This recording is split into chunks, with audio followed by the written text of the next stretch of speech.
On today's podcast, we're going to discuss finding safety and recognizing opportunities to improve it as well. So stay tuned.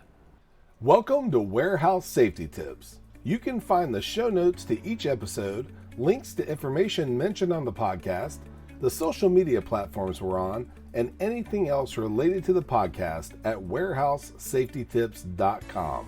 Now, if you're a seasoned podcast listener, this podcast is going to be different from most you listen to.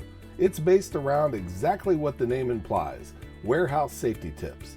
And since the people in this industry are busy, we know that time is money and each episode will be as short and to the point as possible. And now, with all of that out of the way, let's get to the podcast. Did you ever go on a scavenger hunt as a kid? There's a good chance you may have taken part in one as an adult as well. Regardless, if you have, you know how much fun they can be.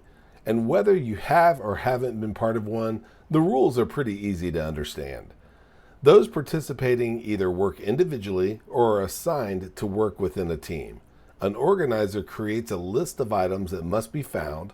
Sometimes they know those items exist, but other times they might be totally random.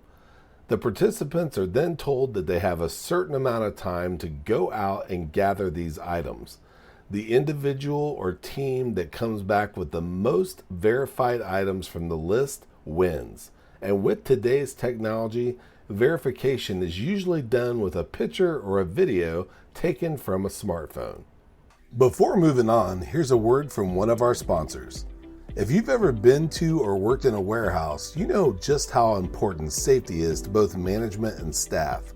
It's almost impossible to go 10 steps without seeing safety tape, angles, signs, and/or safety products. It's these items that show us how to be safe and avoid danger in the workplace. And if you're looking for the best products to make this happen, look no further than Mighty Line. Mighty Line floor signs and floor markings offer the best industrial products out there. We're proud to have Mighty Line as the official floor sign and floor marking company for the Warehouse Safety Tips podcast and site. Go to mightylinetape.com/safety tips to request a sample pack of their incredible safety signs and floor markings. Now back to the podcast.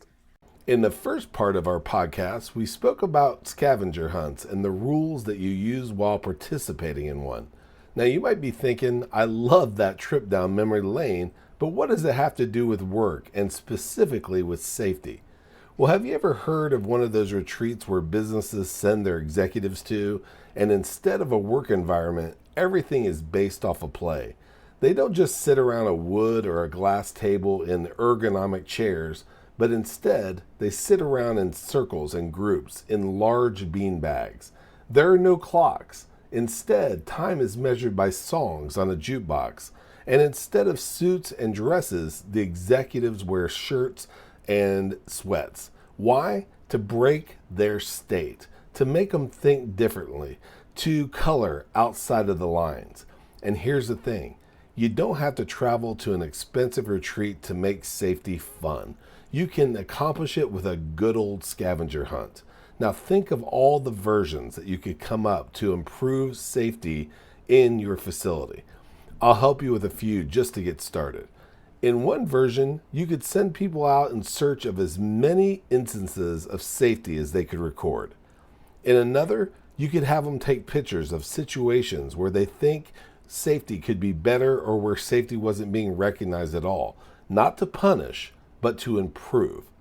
In previous podcasts, we discussed the importance of getting out of the office and into the facility. Not only is it better than a stuffy meeting, but a good old scavenger hunt will allow you to see the good, bad, and opportunities that are available with safety. We hope you have fun, and most of all, keep your staff and facility safer than ever. We hope you enjoyed this episode of Warehouse Safety Tips. If you visit warehousesafetytips.com, you'll find the show notes for this episode and access to all of our blog posts, previous podcasts, advertiser information, and much more. Thank you for listening to Warehouse Safety Tips and have a safe day.